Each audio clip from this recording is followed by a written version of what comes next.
రాష్ట్ర పర్యాటక సాంస్కృతిక సినిమాటోగ్రఫీ శాఖల మంత్రి కందుల దుర్గేష్ పై ఆంధ్రప్రదేశ్ శాసనసభ డిప్యూటీ స్పీకర్ రఘురామకృష్ణరాజు ప్రశంసల జల్లు కురిపించారు. మంత్రి కందుల దుర్గేష్ అసెంబ్లీలో ప్రకటించిన పర్యాటక పాలసీ వింటూ ఉంటే తన కళ్లకు అందమైన ఆంధ్రప్రదేశ్ కనిపించిందంటూ కితాబిచ్చారు. దీంతో మంత్రి సభలో ఆనందంతో ఉబ్బితబ్బిబ్బయ్యారు. మంచి వాగ్దాటి కలిగిన కందుల దుర్గేష్ పర్యాటక శాఖ మంత్రి హోదాలో పర్యాటక పాలసీని అసెంబ్లీలో ప్రవేశపెట్టారు. పర్యాటక రంగంలో రాష్ట్రాన్ని మొదటి స్థానంలో నిలపటమే లక్ష్యంగా పర్యాటక విధానాన్ని రూపొందించినట్లు వెల్లడించారు. శుక్రవారం శాసనసభలో ఆయన పర్యాటక పాలసీపై ప్రకటన చేశారు. రాష్ట్ర పర్యాటక రంగం 90% ఆలయాలపైనే ఆధారపడిందన్నారు. దీంతో పాటు adventure, wellness, eco, agri village టూరిజాన్ని అభివృద్ధి చేయాలని లక్ష్యంగా పెట్టుకున్నామని పేర్కొన్నారు. విశాఖ, అరకు వ్యాలీ, రాజమహేంద్రవరం, అమరావతి, శ్రీశైలం, తిరుపతి, గండికోటలను యాంకర్ హబ్స్గా అభివృద్ధి చేయాలనుకున్నామని, విశాఖ, కాకినాడ, మచిలీపట్నం, శ్రీకాకుళం, నెల్లూరులో బీచ్ రిసార్ట్లను అభివృద్ధి చేస్తామన్నారు. గోదావరి, కృష్ణ, కోనసీమ, బ్యాక్ వాటర్ ప్రాంతాలను రివర్ టూరిజం హబ్ అందుబాటులోకి తెస్తామని మంత్రి తెలిపారు. మంత్రి చేసిన ప్రజెంటేషన్పై రఘురామకృష్ణరాజు స్పందిస్తూ త్వరలోనే అన్ని జిల్లాల్లోనూ పర్యాటక ప్రాంతాలను గుర్తించి ఎమ్మెల్యేలు టూరిజాన్ని అభివృద్ధి చేసే సంస్థలతో సమావేశాలు ఏర్పాటు చేద్దామన్నారు.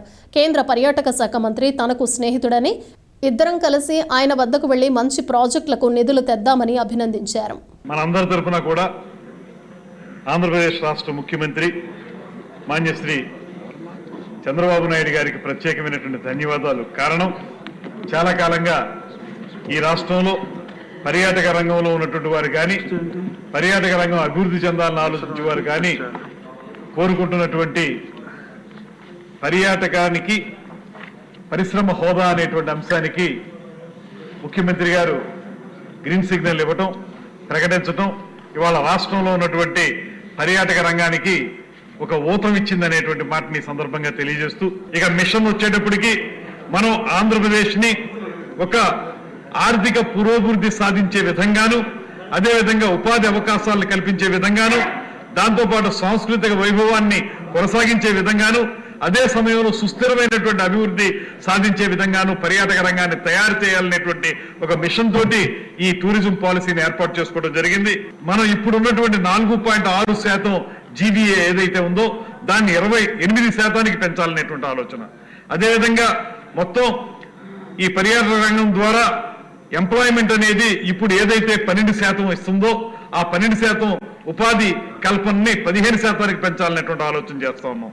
అదేవిధంగా మొత్తం విదేశాల నుంచి వచ్చేటువంటి పర్యాటకులు ఈ భారతదేశంలోకి వచ్చేటువంటి రాష్ట్రాల్లో టాప్ 10 స్టేట్స్ ఏవైతే ఉన్నాయో అందులో ఒకదానిగా ఆంధ్రప్రదేశ్ పర్యాటక రంగాన్ని తయారు చేయాలంటే ఆలోచన చేస్తా ఉన్నాం.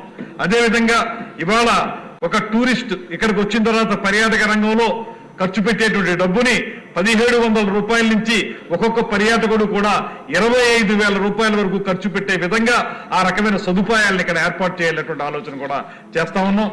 దాంతోపాటు మనం ఇవాళ 1-2 రోజులకు పరిమితం అవుతున్నటువంటి పర్యాటకులు కనీసంగా అక్కడికి వచ్చిన తర్వాత 5 రోజుల పాటు ఉండే విధంగా చూడడానికి వీలుగా ఉండేటువంటి అనేక ప్రదేశాలను ఏర్పాటు చేసి సర్క్యూట్లను ఏర్పాటు చేయాలనేటువంటి ఆలోచన చేస్తా ఉన్నాం. అదేవిధంగా ఇవాళ 3,500 మాత్రమే ఉన్నటువంటి మొత్తం హోటల్స్ లో ఉన్నటువంటి రూముల్ని 10,000కి పెంచాలనేటువంటి ఆలోచన కూడా ఇందులో పెట్టుకోవడం జరిగింది.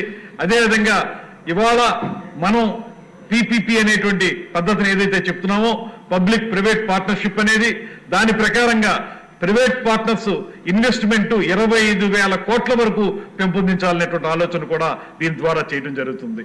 ఇందులో వ్యూహాత్మకమైనటువంటి పిల్లర్స్ కొన్ని ఏర్పాటు చేసుకోవడం జరిగింది. అందులో ఇక్కడ మన డైవర్సిఫికేషను, డెస్టినేషన్ డెవలప్మెంట్ అంటే కేవలం ఒకే తరహా పర్యాటక అభివృద్ధి కాకుండా, అంటే మనకు చూసేటప్పటికి ఆంధ్రప్రదేశ్లో 90% పర్యాటక రంగం కేవలం టెంపుల్ టూరిజం మీద మాత్రమే ఆధారపడి ఉంది.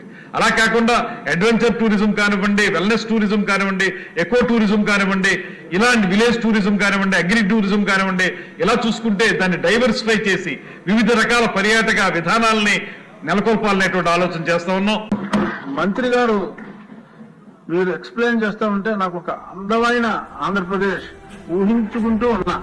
ఎందుకంటే అంత అద్భుతంగా ఉంది మీ ఆలోచన, ప్రెజెంటేషన్. మీరు చెప్పినట్టుగానే ప్రతి జిల్లాలో ఒక కాన్క్లేవ్ సంబంధిత ఎమ్మెల్యేస్ తో, ఇంట్రెస్టెడ్ ఎంటర్ప్రెన్యూర్స్ తో ప్రతి జిల్లాలో కూడా, ఏ జిల్లాలో ఇందాక మీరు అన్నట్టు కొన్ని బయటికి తెలియనివి ఉన్నాయి, అవన్నీ కూడా తీసుకుంటే మీ విజన్ అద్భుతం. మీకు ఇద్దరు గొప్ప నాయకుల సపోర్ట్ ఉంది. సో కాబట్టి అందమైన ఆంధ్రప్రదేశ్ ఖచ్చితంగా చూస్తాం. అలాగే కేంద్రంలో కూడా పర్యాటక టూరిజం మంత్రి గారు నాకు మంచి స్నేహితులు, అక్కడికి కూడా మనం కలిసి వెళ్దాం.